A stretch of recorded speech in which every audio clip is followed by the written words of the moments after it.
Enable it in your browser or download Flash Player here. Sorry, you need Flash to play this. Sir Michael Fallon. I've fallen below high standards. Theresa May is expected to name a new defense secretary after the resignation of Sir Michael Fallon on Wednesday. He stood down saying his conduct had fallen short of standards, in the wake of allegations of inappropriate sexual behavior. BBC political editor Laura Kuensberg said a radical reshuffle was not expected, but instead a sideways move or single shuffle up. Scottish Tory leader Ruth Davidson said the tone of politics had changed.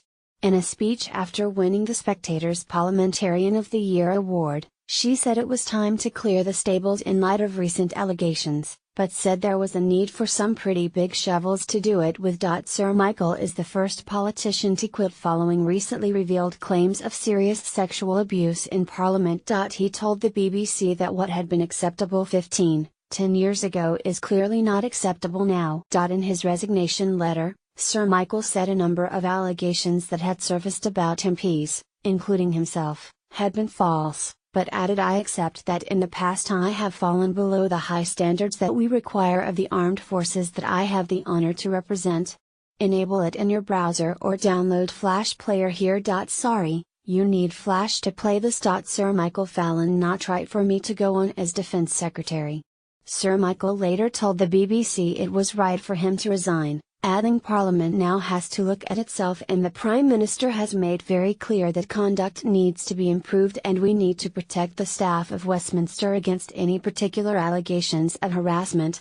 When asked if he thought he should apologise, Mr. Fallon said, "I think we've all got to look back now at the past. There are always things you regret, you would have done differently."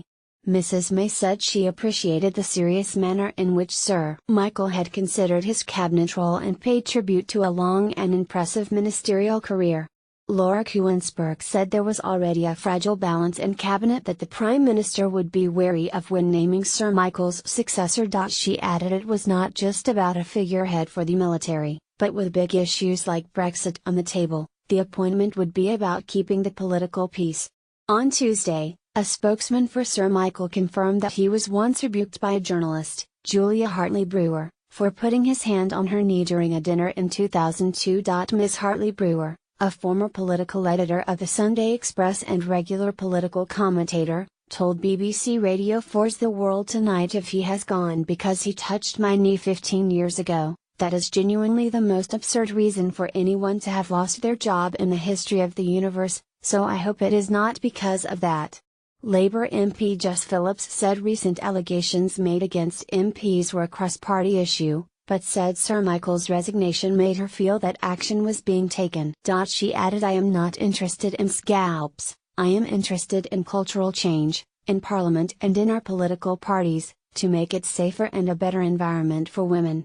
Code of conduct following a range of recent allegations, including claims of a lack of support for those making complaints. Mrs. May has written to party leaders calling for the serious, swift, cross-party response this issue demands.